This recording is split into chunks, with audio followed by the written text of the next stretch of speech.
how else can you sustain the continued relevance of hundreds and hundreds of small Ayurveda shalas and Vaidyagramas without having access to forest tracts from which these are collected, free from encroachment, commercial and urban encroachment? Then I think we would be much better off. If you strive towards it, then you don't need some magic element.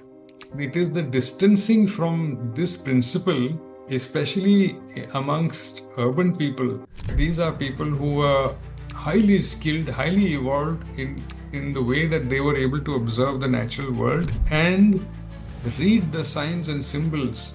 Any modern medicine doesn't work, so he finds someone in the jungles of Bihar, and he went there. And it is our tribal communities and our tribal groups which have this profound education of being able to read what is around them. And I'm not saying that lightly or facetiously. Those who are probably 35 and below often find it difficult to make out the difference between one kind of tree and who will identify a Arjun tree? That's have profound importance. Good question. This is a degree of connection with the forces of nature which really it's in the realm of magic for anybody who is not trained and who has not grown up in such an environment.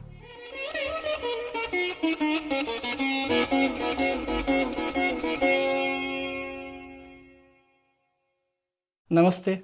Welcome to another sit-down session with Sangam Talks, and it's a delight for me and our organization that we have Rahul Goswami ji among us today. Thank you very much, sir, for taking out your time. Thank you. I'm delighted to be here. And we already have this opportunity to record a long session with Rahul Goswami ji on the performance and the institutional failures, I must say, of UNESCO and different organizations under UNESCO. So Rahul Goswami ji doesn't need any introduction, therefore, but I will introduce him shortly. He is a UNESCO expert on intangible cultural heritage, and actually we will talk about today on Ayurveda as an intangible cultural heritage. In the Asia Pacific region, since 2011, he has trained and advised government officials, researchers, traditional knowledge bearers, and practitioners on methods to identify, document, and safeguard traditional knowledge systems and tangible cultural heritage. Also intangible. He is an advisor to India's Ministry of Environment, Forests and Climate Change on the place of archaeology in the sustainable use of natural resources and the application of local knowledge in the Himalayan and the hill regions. Recently, sir, you have been to Northeast as well for this very purpose. No, not for this purpose. It was for work relating to what UNESCO does on living heritage. Right. I'll tell you about that. I'll tell you about that. Yeah, so it had to do with traditional agriculture and what we call foodways, the cultural dimension and codes that surround, in fact, food and agriculture. And you have earlier, you also worked with Ministry of Agriculture on the revitalization of the agricultural extension system. That's right. Also documentation of traditional cultivation practices. So, sir, with that, the session we had recorded before with you, I have found that there are many corruptions, and you put them with examples of Haiti, Sri Lanka, Cambodia, places like them, and the institutional failure. So there are a lot of institutions they created: UCOSOC, ECOSOC, UNRISD, UNESCO. But we particularly talk about Ayurveda as you described it, and rightfully so, as an intangible heritage of our nation. So, sir, my first question will be the traditional medicine as like Ayurveda, as a living heritage. Could you elaborate on what this framing means in practice and why it is important? Good question, Debasis. Let's Let's look at it this way. First of all, a disclaimer to you and your viewers. I am not an Ayurveda practitioner, so nor am I an Ayurveda scholar, nor am I a practitioner in any indigenous or Indian form of medicine or healing system, nor a scholar in any of them. I do approach the idea and praxis of traditional medicinal and healing systems from the point of view of cultural heritage, uh, which itself uh, is, I think, fundamentally a modern idea for us here in India. And I'll explain why, I'm sure, as we go along talking about this, why I say it is a modern idea. That is, a traditional practice which we will call Ayurveda, but which also, when I say Ayurveda, it also means Siddha and all associated forms of medicinal and healing knowledge. So not to exclude those. And why we associate it with cultural heritage, the concept of cultural heritage, which is a modern association. By modern, I mean 20th century or so. And why modern? It is because of, you mentioned the word framing. It is really a Western framing, which we have adopted not uncritically, but because of the steady loss and erosion of the practices and the methods and what we call the transmission. So it is from this perspective really that I look at traditional medicinal systems and practices and corpora of knowledge. So during my work for UNESCO, which has now spanned more than 15 years, I have had fortunately the opportunity to look at a number of these different systems in the areas where my work took me. For example, in Southeast Asia, several of the countries in Southeast Asia, in fact, beginning with Sri Lanka, which is not Southeast Asia, it's, as you know, it's just off our southern tip, but extending into mainland Southeast Asia, into what used to be called Insul India or Suvarnadvipa,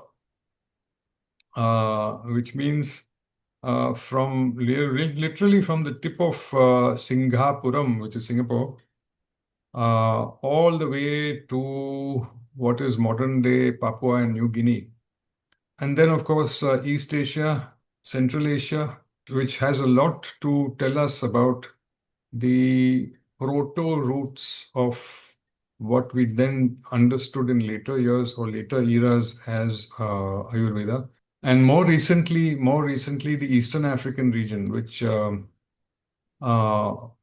has its own forms of medical and medicinal and healing traditions, but whose principles, like everywhere else, are based on similar conceptions of man's relation to nature and the effects of different kinds of energies on us.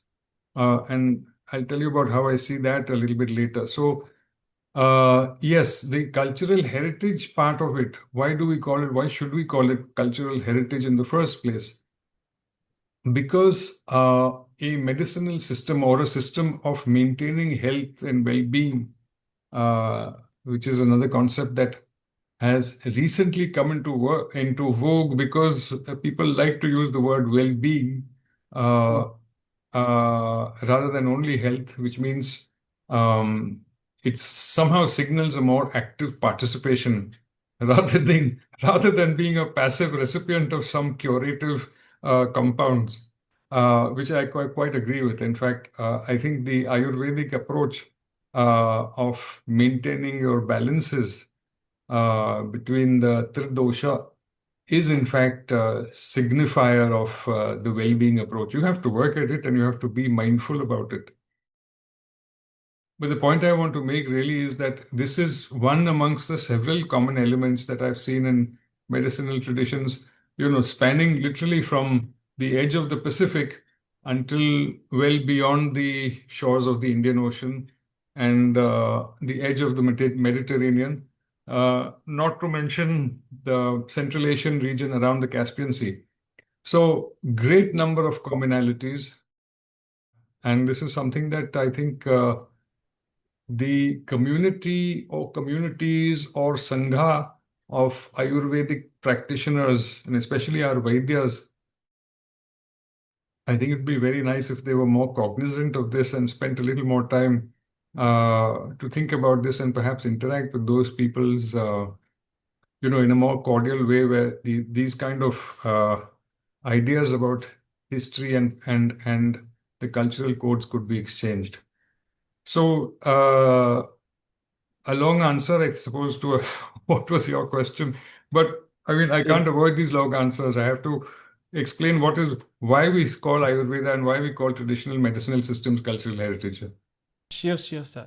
And well, I had this opportunity to listen through the talk you had with us on the workings of UNESCO, and I found it's my perception like the UNESCO their heritage listing obsession, and it's like we felt like the China is getting ahead of us. Their traditional medicine system there, and we have a lot of them as you rightfully said, the tangible heritage of our country like Ayurveda.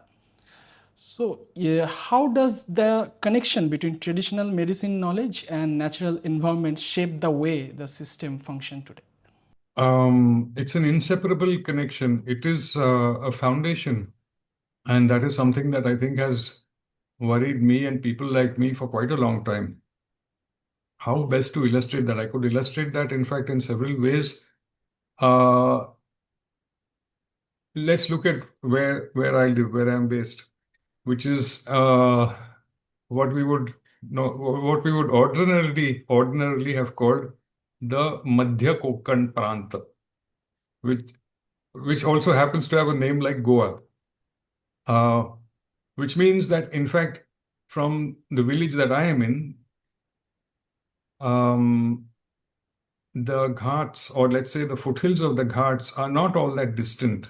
The Western Ghats, which, as you know, runs all the way literally from the Dangs in Gujarat, all the way down to beyond the Nilgiris, and then joins up into the great outcrops of where the Palani Hills emerge. So a very long distance indeed, very long distance, and stunning biodiversity and variety of ethno-medical traditions.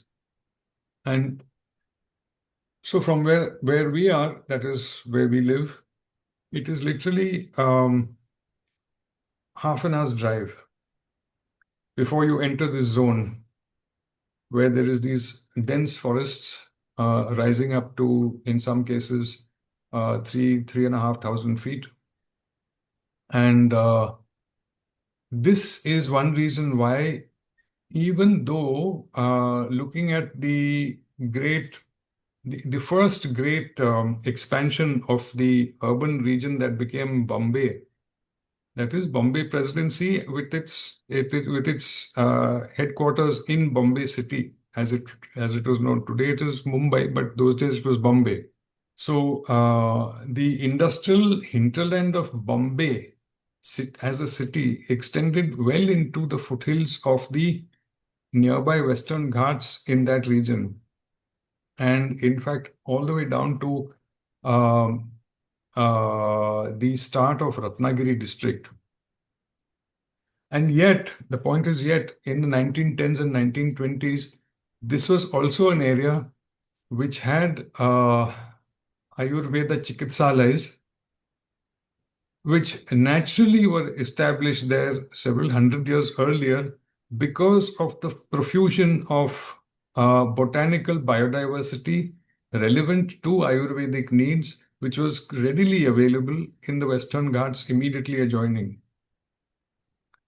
So if you look at that, and in fact, this is the pattern all along the length of the Ghats, all the way down to Kerala, which has become almost synonymous with Ayurveda in recent times.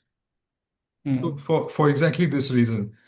But in fact, south of where we are in Goa um, is a series of mutts beginning in Goa itself, of course, and beginning from Karwar all the way down. And many of those were connected with schools of Ayurveda, practitioners of Ayurveda, naturally, because the ghats were right there. It was very easy to source the materials and ingredients required for their practice. So this has been the connection. And the other part of the connection, just so that we don't lose the thread here, especially for your viewers, the connection that I'm trying to establish is uh, the traditional form of medicine or medicinal practice and the ecology. That is the state of the environment and how close it is to a pristine ecology, which enables the collection of, especially of forest botanicals. Now consider,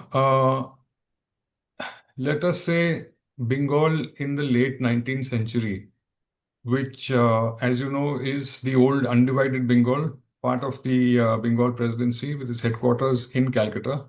And both Calcutta and Dhaka were centers of great Ayurvedic learning and practice.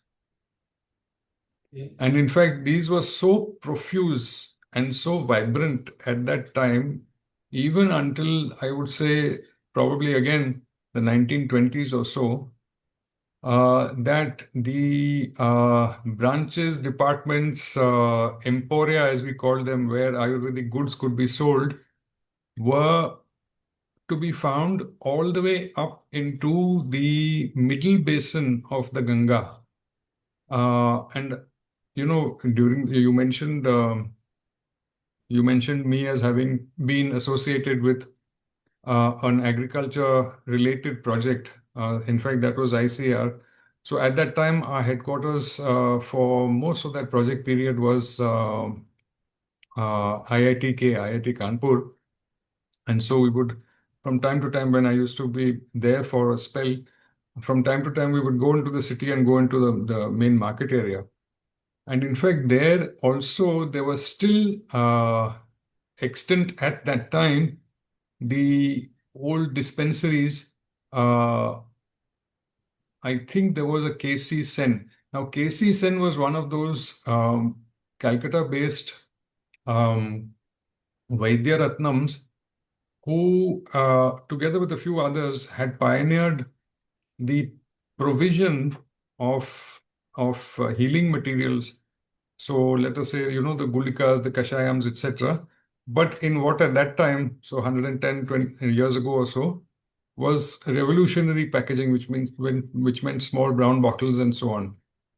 And these were in fact sent up by river all the way into North Bengal, present day Bihar, that means including Patna as an urban center, all the way up to Kanpur and even Kashi, which of course everybody knows was a center of learning of all kinds, including the dispensation of Ayurvedic products.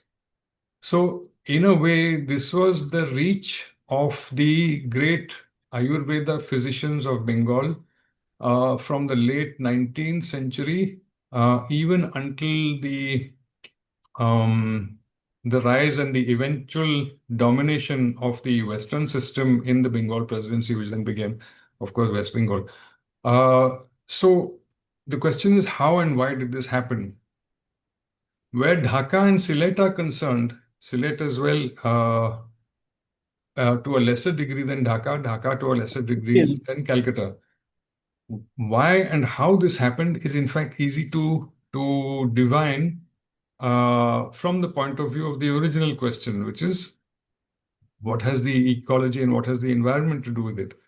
You know, North Bengal and in fact Kalimpong used to be a center for many of the scholars and scholar travelers, the great polymathic wanderers, as I call them, who in fact crossed the boundaries, the Himalayan boundaries, and went into Tibet. The British call them the Pandits. So in Mahabharata, the hill region people are described as Kirat, and if you translate properly, the word for Kirat is the knower of the medicines. And apart from the Nilgiri region, the Assamese rainforest, not rainforest, the forest region, one of the great diverse, we can find diversity, biodiversity. Yes. So, no, quite right. So, because of that, so what we're looking at is modern day Eastern Nepal, across Sikkim into Western Bhutan, and we are looking at, again, beyond the boundary, the Tibetan Plateau.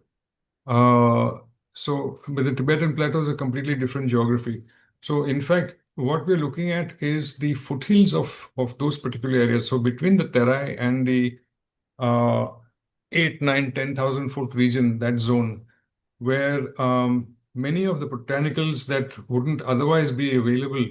So between the lower Gangetic and the Sundarbans, many of those would not be available, but were available to the beyond the upper reaches of North Bengal. So that was a natural zone for collecting. The other natural zone for collecting, as you mentioned, the Assam Hills. In fact, the Assam Hills were the Garo, Khasi, Jaintia, Lushai, and so on. Natural collection areas. That is why Dhaka's Ayurvedic pharmacies flourished. And that's why it was very easy to bring them to Calcutta as well, where the bigger ones flourished even more. So this is actually the connection, and it's a fundamental connection, and which did happen as well around the Aravallis, which have become, degraded and denuded to such an extent over the last 30 to 40 years. But I mean, one can in fact posit that for probably 100 miles around the Aravallis, the hills in fact supplied a number of the Ayurvedic needs of the various kingdoms and principalities of central northern India. So the existence of these hills is fundamental, and therefore the ecological systems that they sustained were primary collection zones. So that I think uh, is fairly well known to us. But the reasons why they have to be, or they should have been preserved and conserved as areas, zones of primary collection for Ayurvedic needs, was not articulated until literally about 20 years ago or so. Because I do recall that even while the Planning Commission was still in existence, that means before it got replaced by Niti Aayog, we had been talking about the need for the hill regions to be declared as high priority eco-sensitive zones, not only because of the relation to what was called the collection of non-timber forest produce, which became a separate subject all by itself and was linked to the Forest Rights Act and so on, but because of this as well. Because how else can you sustain the continued relevance of hundreds and hundreds of small Ayurved shalas and Vaidyagramas without having access to forest tracts from which these are collected. So I think this is, once again, if we had a Vaidya Sangham which was more alive to this connection and the need to keep it free from encroachment, commercial and urban encroachment, then I think we would be much better off. Not to say that other regions in Asia don't have this problem. They do, and some even worse, even more serious than us. Um, China certainly, which experienced urbanization at a staggering rate. Especially the all along the eastern seaboard, right from Hainan Peninsula all the way up past Shanghai, Pearl River Delta. Pearl River Delta itself, 50 to 60 million people. Staggering, heavy, and up towards Dalian on the east coast, cold area. But from there, 200 miles inland is practically an unbroken, contiguous urban sprawl. So there's precious little environment left. Southeast Asia is better off. Suvarnadvipa, that is the huge islands of Indonesia, as well as um, Malaysian, Eastern Malaysia, which has its headquarters in Kuching, uh, Borneo, much better off despite the deforestation. So in those places, even in fact, southern Philippines, what used to be called Formosa, Taiwan still has a number of ancient forests still left. So Java, Sumatra, Sarawak, Celebes, Flores Islands, Bali, um, Eastern Timor, all the way to Papua New Guinea. Every single place which has a traditional medicinal system has made efforts to ensure that the environmental basis for the collection of the materials that they need as healing materials remains relatively untouched. Of course, to varying degrees, there's successes to varying degrees, but I think this is fundamental. In a way, in contrast, only because of the relative unfamiliarity of the geography, Central Asia, which is a steppe region, no great forest there unless you enter into the mountains north of Tian Shan. So, steppe region, apparently no trees, apparently no forests, no woods, but teeming with botanicals because of the profusion of wild grasses, wild flowers, and so on. Um, and for that reason, because of its vastness, uh, much better off in terms of biological integrity. So that means collection becomes considerably easier. So I think that really is the link between the state or the quality of environmental preservation and its relevance as a basis for the continuation of provisioning of the material needed for any traditional medicinal practice. You mentioned China. I think Chinese traditional medicine, they are more into animal derived product, and that's how we have seen recently, I mean for a long time, not recently, we have lost many species. There is no more, I think, a Chinese tiger left. Even there were, I think, rhinos also in the Chinese forests, and they are more into these animal products in their traditional medicine system. I mean, of course, we have a vast reservoir closer to the rainforest area, and the literary tradition in Bengal is very profound. And I remembered one story I read with a famous author, Bibhushan Bandyopadhyay. It's non-fiction, yet in non-fiction stories you will find those aspects of these traditional things. Like there is a reference of Purnia in Bihar, the Purnia region, and how there has been some custodians of lost knowledge almost about traditional medicinal plants there. And even in the Western Ghats and Eastern Ghat regions, there are a lot of urban areas like Mumbai, multi city like Mumbai, Goa, where is a rush of uh, visitors. Yet we somehow it's good for us that some areas are still unobserved, untraversed. So there is, I mean, you mentioned well-preserved natural sites. So they are preferred source of medicinal plants for them. So that is good for, what do you think, for the traditional medicine system? It is absolutely essential. It is absolutely essential because, but I'll just come to that in a minute. I'd want to address something that you said concerning China and the animal derived compounds.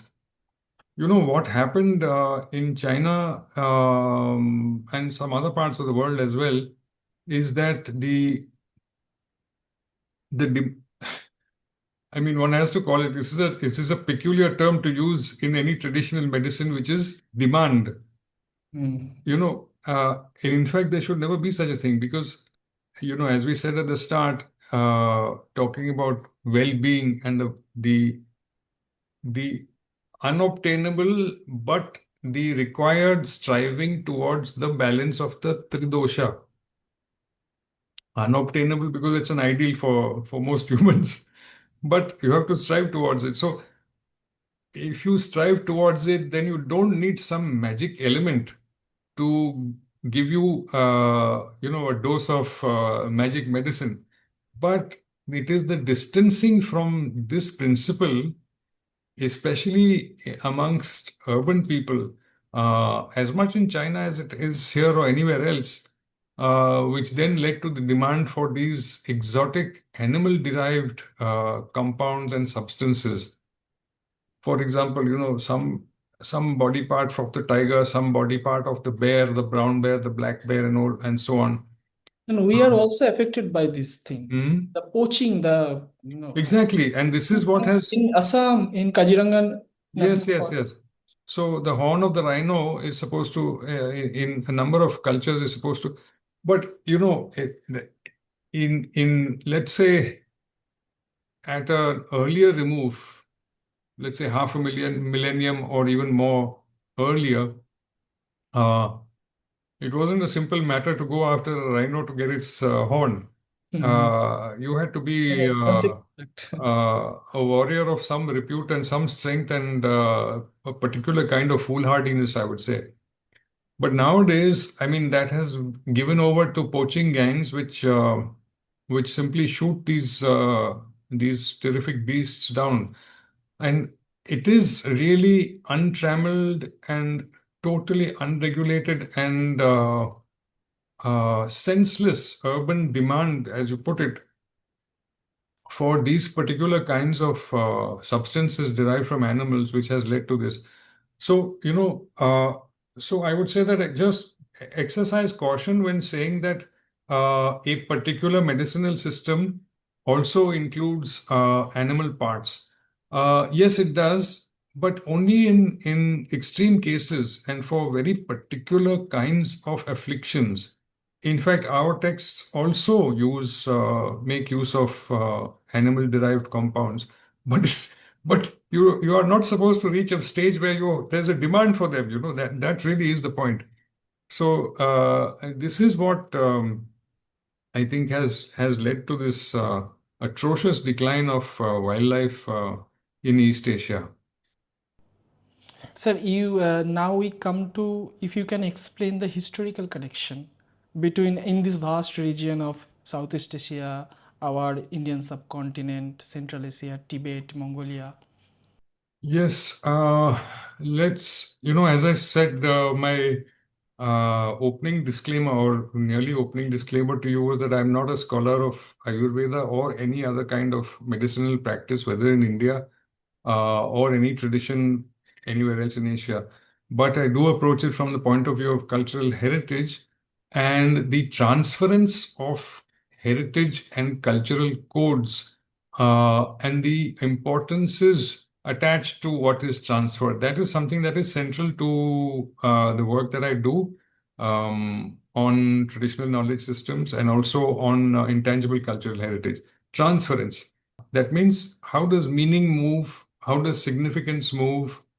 How does the value associated with any practice, so such as a handicraft or any substance, material, how is that value understood by someone who is not from your community, not from your region, not from your clan, not from your tribe, and so on? But you are in contact with these people. So how are these things done?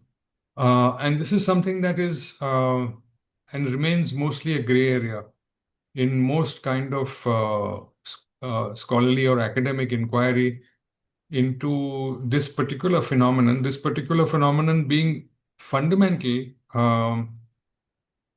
in fact, very central to the commonality of medicinal principles, but how it came about remains a gray area for the very simple reason that there are hardly any records in any language anywhere in the world. That means the interactions between people of a particular, or rather, the interactions between specific kinds of people who were experts in their field, which means, let us say, between a Vaidya and a shaman, or what we call a shaman.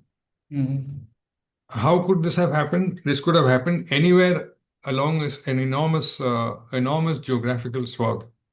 So we are talking about, let us say, from Yunnan, which is northeast of present-day borders of Arunachal, all the way into Central Asia. That means the area today known as Armenia and Azerbaijan, and even beyond. Which is region? Yeah.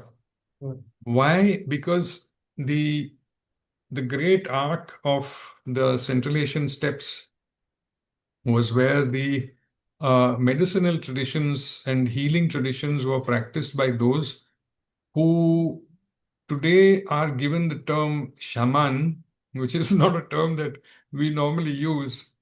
But in fact, these are people who were highly skilled, highly evolved in the way that they were able to observe the natural world and read the signs and symbols of not only of plants but and trees.